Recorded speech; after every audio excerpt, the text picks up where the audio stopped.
Olá, amigos, tudo bem com vocês? Estamos de volta aqui para o nosso resumo, né? Nessa quinta-feira, dia 17 de julho de 2025.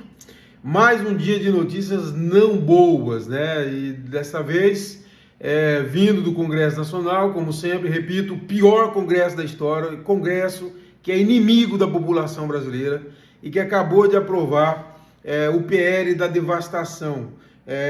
Foram 267 votos favoráveis. A análise agora vai ser feita pelo presidente Lula, né? Que pode vetar ou sancionar. Eu espero que vete. Mais uma agressão desse Congresso ao país, né? Um Congresso que infelizmente a gente tem dificuldade de renovar. Eu quero falar um pouco sobre isso rapidamente, porque é muito ruim, muito ruim. Nós temos uma representação baixíssima, representante de lobbies, e essa votação ficou clara, isso, né? Eles não representam a população brasileira, eles representam lobbies, né? Não é o interesse nacional. A ministra Marina Silva, não por acaso, extremamente atacada por essa gente, extremamente desrespeitada, que passou por um constrangimento absurdo recentemente pelo representante do agronegócio lá do norte do Brasil, do extremo norte do Brasil, porque realmente ela defende as leis ambientais, defende a sustentabilidade, e gente assim não pode. Essa gente quer pessoas que destruam, aprove a destruição, como tinha aquele Ricardo Salles no governo trágico que nós passamos, que desmontou toda a estrutura de fiscalização do setor meio ambiente, e falou de passar a boiada, né? Lembra? Passar a boiada? E dessa vez foi o Congresso passou a maior boiada, talvez, da história da legislação ambiental. Então a Marina, ela diz que o PL da devastação fere de morte o licenciamento ambiental. Na entrevista que ocorreu no Brasiliense, a ministra do Meio Ambiente, ela diz o seguinte, que fere de morte um dos principais instrumentos de proteção ambiental do país, que é o licenciamento ambiental. As novas regras criam exceções de licenças para obras consideradas estratégicas e facilitam algumas autorizações por meio de uma simples declaração de compromisso. Olha que bonito! Os caras que devastam o meio ambiente vão chegar agora para o governo e vai falar: olha, eu prometo que vou ser bonzinho para o meio ambiente dessa vez. Estão de brincadeira com esse país. É falta de seriedade total, absurda, né? Bom, a ministra do Meio Ambiente afirmou que o projeto flexibiliza ao extremo os procedimentos de licenciamento ambiental e fragiliza todo o arcabouço legal que sustenta a proteção socioambiental sem trazer ganho de eficiência ou agilidade. Isso é de um absurdo completo, sabe? Aí falar isso é coisa de ONG. Gente, nós vivemos a maior crise climática da história da humanidade. Nunca na história da humanidade nós chegamos a uma situação tão preocupante. A questão ambiental é questão de sobrevivência da raça humana. Até quando nós vamos colocar isso? A hora que chegar, a hora ainda estão sofrendo aí com chuva, com calor, com tudo, mas até quando nós vamos ter que enfrentar o caos climático para as pessoas conscientizarem o momento difícil que nós vivemos? As previsões são as piores possíveis. E a pior, a bancada do Tocantins inteira, os 8 deputados votaram a favor dessa PEC, desse PL nefasto. A maioria mais que absoluta, quase todos eles, são agropecuaristas. Olha como falta melhor representatividade da sociedade no Congresso Nacional do Tocantins. Quase todos são agropecuaristas, ou seja, votaram em causa própria. Votaram em benefício próprio, não votaram pensando nos interesses nacionais. Nós vivemos uma tragédia de representatividade, porque nós estamos num estado pobre que enfrenta dificuldades uma das maiores injustiças distributivas desse país. Nós temos pelo menos 120 e poucos municípios que não tem nada, que só tem prefeitura, órgãos de governo, boteco, Assembleia de Deus e Igreja Católica, não tem mais nada. Aí que acontece, o coronel local é o dono do voto, por quê? Porque ele dá da fralda ao caixão, ele dá ambulância para levar para o hospital, ele dá remédio, ele dá comida, cesta básica, ele dá o emprego na prefeitura, dá o emprego no órgão do Estado em conluio com o deputado local. Aí na hora de voto, qual é a autonomia que tem esse morador, que não é cidadão, é morador da cidade, de definir quem ele vai votar livremente? Ele não é livre, ele depende. Então, é por isso que pagam e pagam caro para ter apoio de prefeito, através de emendas e outras cocitas mais, para ter apoio de prefeito, porque o prefeito é o dono do voto, é o coronel local, é o que é o dono de tudo, dono da vida das pessoas. E quanto esse sistema imoral, indecente, canalha estiver vivendo na política do Tocantins, mas também do Brasil, nós vamos ter essa representatividade ruim que o Tocantins tem no Congresso Nacional. Ruim. Nós temos só um setor representado, que é o agronegócio. E só os interesses do agronegócio que valem. Nada contra o agro é muito importante, mas nós temos outros interesses nacionais, inclusive a preservação da vida pelo meio ambiente, que está sendo agora jogado mais uma vez. Por quê? Por causa de uma PL da devastação que beneficia o agronegócio e os representantes do agronegócio que estão lá no Congresso, eleitos pelos tocantinenses, não com o voto do tocantinense, mas porque é voto cabresto. As pessoas são levadas, obrigadas, pelas condições de vida, pela falta de condições de vida, na verdade, a votar em quem o coronel local manda. Porque o coronel local está bem remunerado para pedir voto para fulano e para ciclano.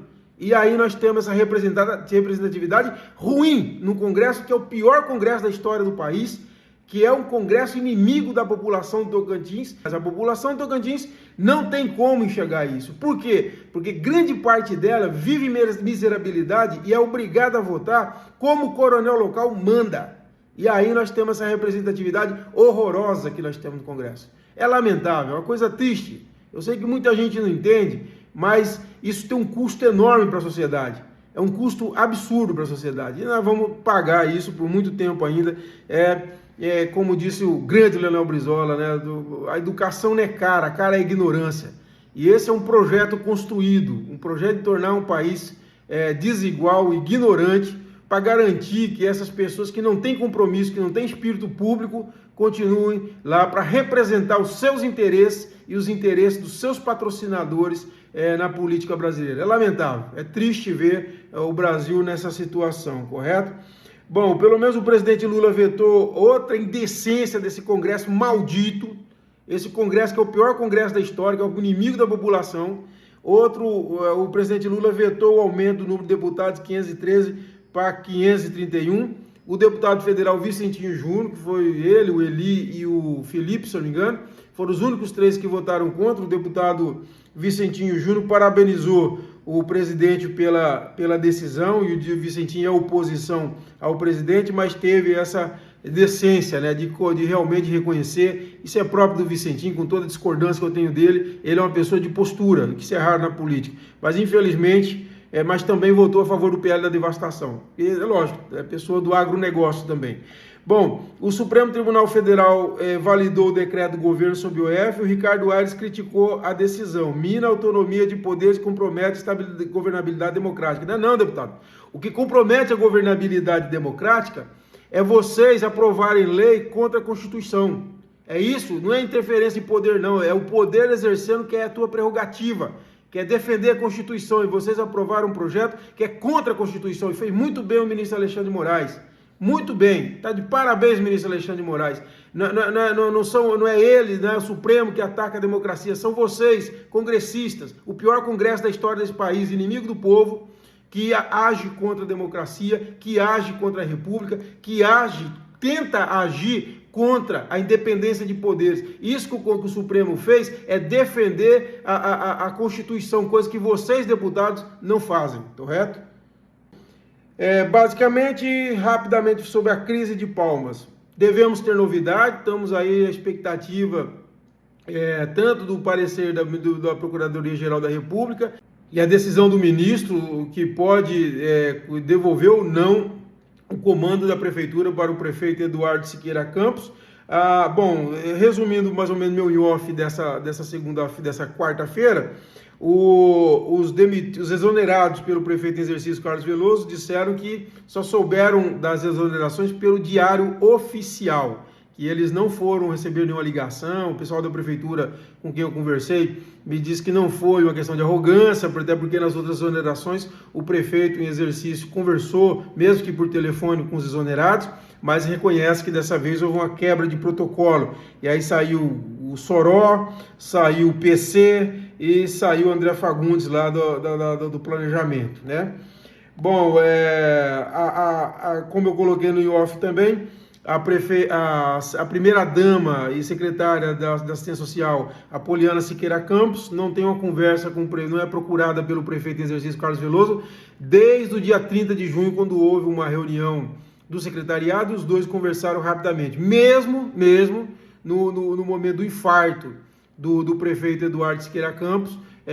O prefeito em exercício Carlos Veloso sequer ligou para dar solidariedade para a primeira-dama, nada, simplesmente. Isso confirma o que eu tenho dito. Estão rompidos. Pode falar o que quiser, pode mandar nota, chorar, não tem problema não. Estão rompidos. Os dois grupos, o grupo do Eduardo e o grupo do Carlos Veloso, estão rompidos. Diga-se, Carlos Veloso, Amarildo.